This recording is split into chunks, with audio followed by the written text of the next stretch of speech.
RMN Drama presents Kini ang akong suliran. Sa bugtong tuyo nga kami makaalagad kaninyo, among gituyo pagmugna kining maong tulumanon nga pagatambagan nila ni Dr. ni Elaine Bathan nga mutabang sa pag-iway sa mga gumunhap ug kalibo nga inyong gihambin ilabi na sa punto legal. Inisab si Dr. Rene Obra ang kaabag sa inyong suliran. Ang akong suliran. Kini ang akong suliran.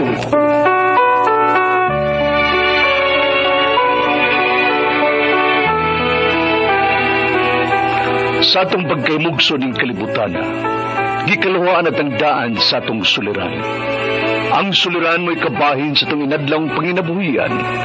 Aba na doon ay suliran nga dili mo mapasan nga ikaw ra. Nagkinahanglan kag katabang aron sa pagsulbad ni ini. Nagkinahanglan kag kahayag na mo'y mulamdag si mong unahuna. Ug tungod ni ini, natawag kini nga atong tulumanon nga nag-uluhan. Kini ang akong suliran. Kini ang akong suliran. Mga minugbong duwa nga matapos lang sa usag kahugna. Mga kinutlo gikan sa mga suwat sa mga minahal namong tigpaminaw. Busa kung naduna kamoy suliran nga naggumon karon sa inyong galamhan. Suwata ka na og ipadala ning atong tulumanon. Kini ang akong suliran. Aron kabuhatan ka na og duwa sa kahanginan og pagatambagan sa mga bulawanang hunahuna. Kini ang akong suliran. Kini ang akong suliran. Sinumuat ni Teresa Tirul Soria, ubos sa direksyon ni Ingrid Miss Iver Tudaso. Dalit kaninyo sa RMN Drama.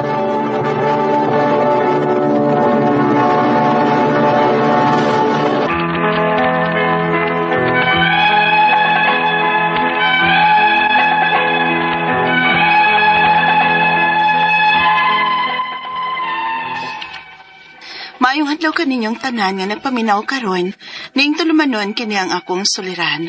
Ilabi na kaninyo Dr. Rene Obra o Attorney Elaine Bathan. Ingon man sa mga artista nga maghatag og kinabuhi ning akong suwat suliran.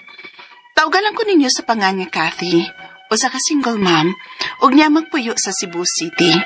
Punto legal kining akong suliran. Karon good nga nag-college na ang akong anak. Nibalhin na sab ko trabaho dinhi sa syudad, ron ako siyang maubanan ug mamonitor ang iyang pag-eskwela. Nag-abang na lang mi og room nga good for two, alang namong duha sa akong anak. Aron inyong hisabtan, ingon ini ang mga panghitabo.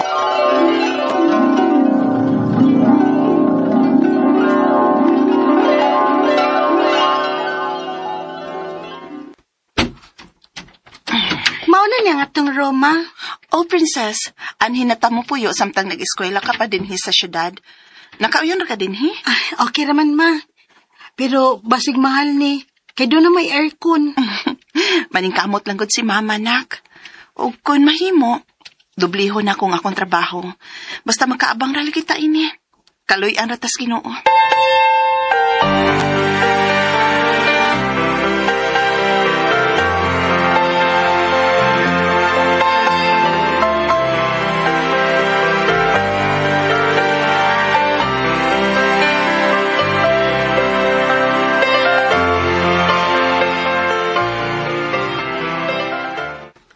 Wow, single mom, pero murag dili mailhan. Sapa ka da, uy.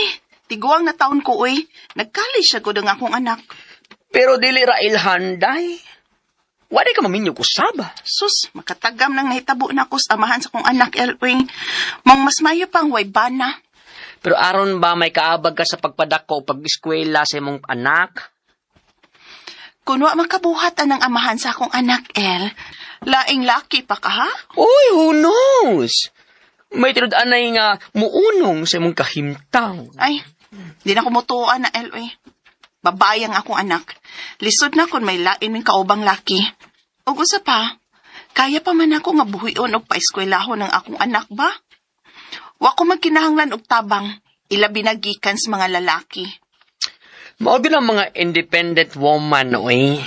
Lisod makaikal kay makabarog ra og iya nga di magsalig sa ubang tao. Ay, kwan ba? Asa mamuro nagpuyo sa imong anak? Nag-abang mi og room dili layo sa eskwelahan. O 100 lang sab. gikan din his trabahoan nato. Jesus, pag-amping ba good mo dinhi sa syudad, ha? Kidagan ba yung mga buang dinhi? By the way, unsa may address na inyong gipuy-an?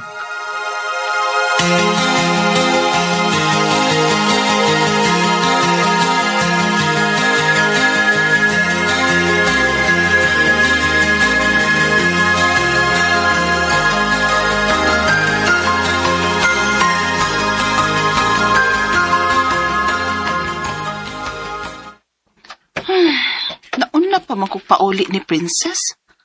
Hain man din yung bata, ah? Ay, kulbaan, hinoon ko tungos gisultis kong kauban sa trabaho da. Ay, wag yun masod sa kong huna-huna. Unsa ka delikado ning syudad. Uy. Oh, Ay, ma? ay, salamat kay ni anak ang bataa ka. Ilak ng pultahan. Ma, amin ko. Dugaya ni mong nauli, oy. Nauna pa man ko nimo nga mas layo tong gitrabahoan ako dinhi sa tong gipuy-an. Mag-atang og musakay pabaya ko og jeep. Kuan ma, may gihuman pa ming buhat sa akong mga classmates, ma. Oh.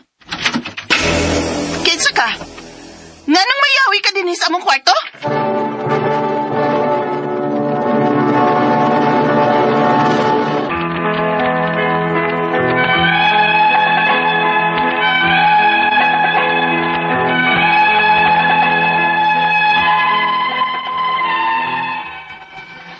Nakalitan ko nga may misunod og sud sa akong anak sa among kwarto. Bisan gilak na sa akong anak ang pultahan. Unya, Ay, sorry, ma'am. Nagtuumi nga wa pa mo. Dini naman mi sa inyong room kaganiha kay naalagi mi gisubay nga leak sa tubig. Gitanaw na mo ang inyong CR. ha? Mayawi sa demo dinhi sa among room? Oh, ma'am. Kay in kaso og wa mo, og may emergency, sama ini ron o. Og may maintenance baya mi buhaton sa tanang rooms, ma'am. Sama sa mag-check sa anay, o kinahanglan ba og treatment para way anay. Kalisod nga, di ta may baw. Basin mahugno na din ni inyong gipuyan kay gihurot na sa anay. Pero, di ba di mo magpahibaw na mo mga nangabang nga musod mo sa among giabang ang kwarto? Mananghid kun ni amo. Pero ugwa, naarami katungod nga musod. Og ako man sa in charge din ni ma'am. Staff man ko. Og kining akong mga kuyog, mao'y mga plumber. Makasunod na ba mi, ma'am, aron nga ma-check na namo ang inyong linya sa tubig?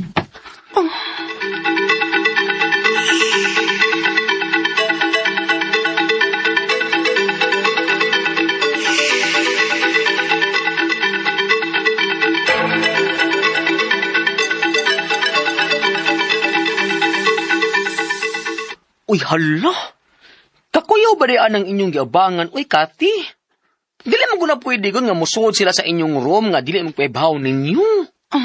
Nakasabot sa baya ko silang punto nga for emergency o maintenance sa building. Pero manangit lagi unta sila, day. Uy, wala may privacy ang kalakiha. Mao lagi, oy.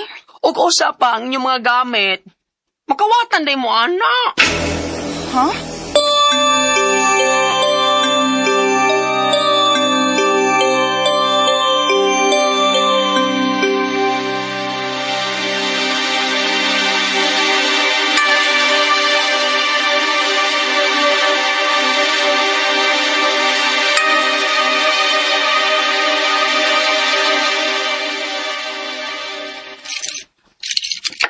Uy, ni ano man day si Princess kay ni amaning iyang sapato sa gawas.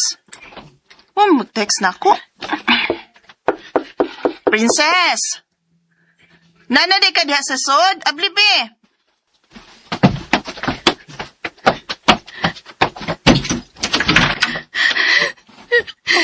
Ma! Oh, ano naghilagman ka? Naunsa ka? Ganihari kong nauli, ma. Kay naibili ng akong cellphone din sa tong kwarto. Pero wala din eh. Nawa! Unsa?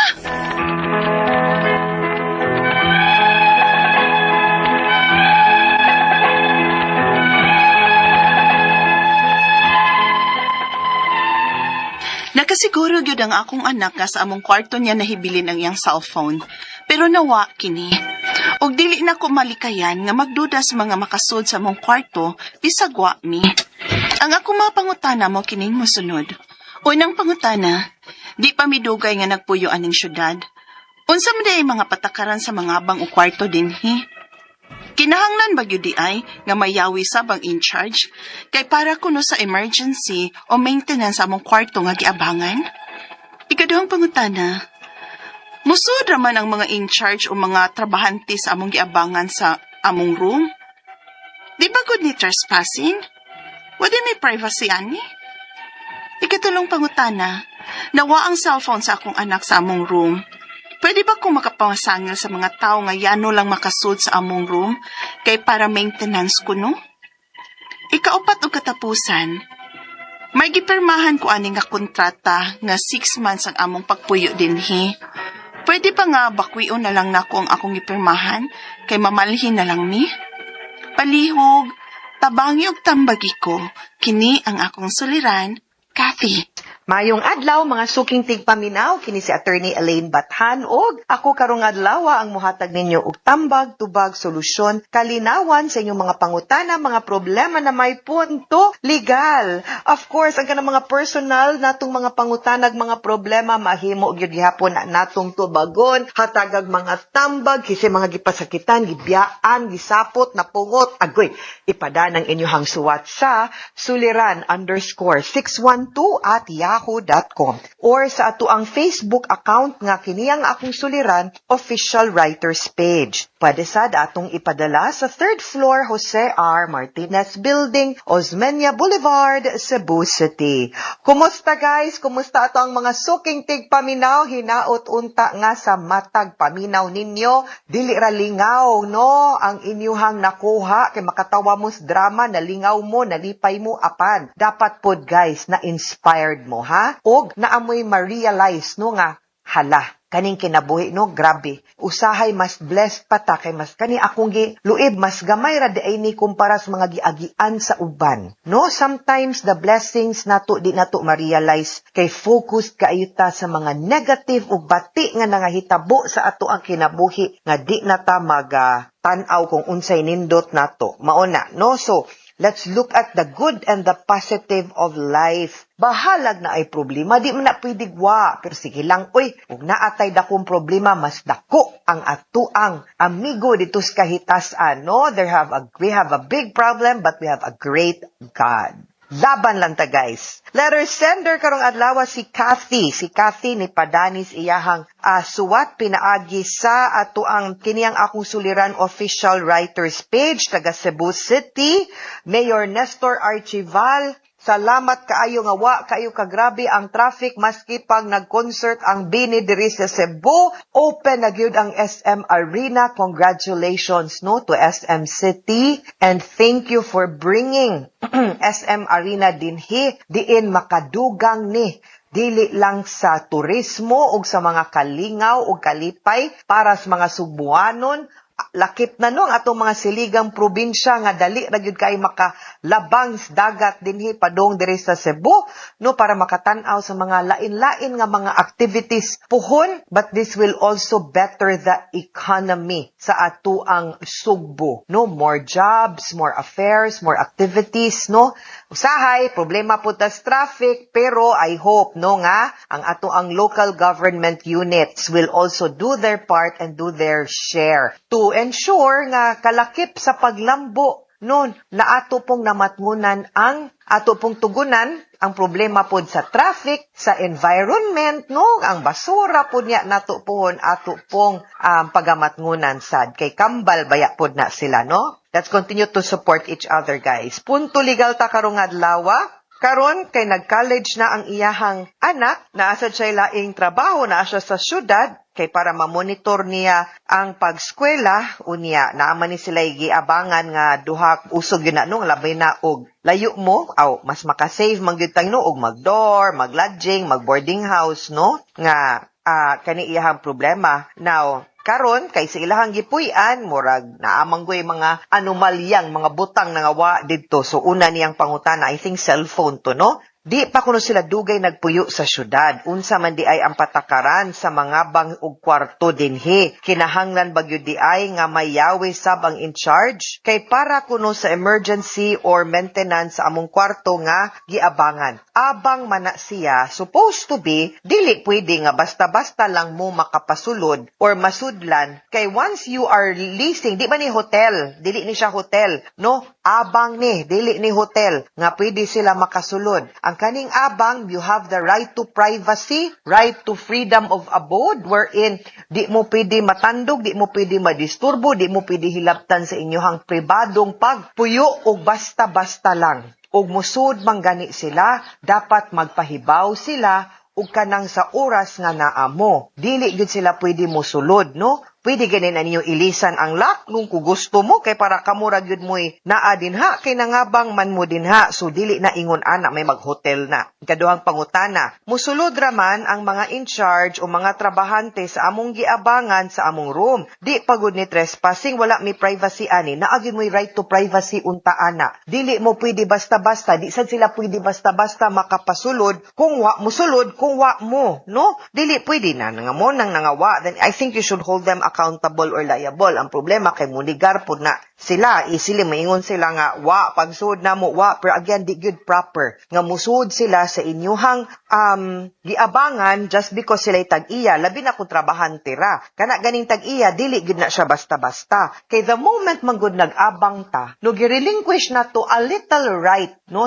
of ownership to the one nga nangabang anang lunaa or anang kwartuha. No, they become a temporary owner of the property such that rights to privacy should be respected. Di mo basta-basta makasud. Yes, na ay right ang tag-iya pero it should be during the time nga naa sila unless there are certain violations already nga nihawa mo or giabandonar na ninyo nga dapat makasud na gyud sila. Pero careful gani ta dapat anang ingon anang sitwasyon na. Samot na og nag-abang pa mo og valido pa ang inyuhang kontrata sa pagpangabang anang anang kwartuha. Ikatulong pangutana mo, lagi nawala ang cellphone sa iyahang anak sa ilahang kwarto. Pwede ba siyang makapamasangil sa mga tao nga yano lang makasulod sa ilang room? Kay para maintenance ko no. Now, again, that was wrong. Pero like I said, it might be difficult to prove. Kay kumata tong na CCTV sa sud nga makita nato nga ilahang gikuha. Pero proof beyond reasonable doubt mampudta unless na ay mo angkon nga saksi or testigo nga nakakita. Igo ra gyud ta mo pasangil unyag mo pasangil ta para atog yung maduot kinahanglan natay lig-on og sakto nga pruweba. Ug wa na ahuyang kay atong kaso na masangil ra ta kita pagyud ang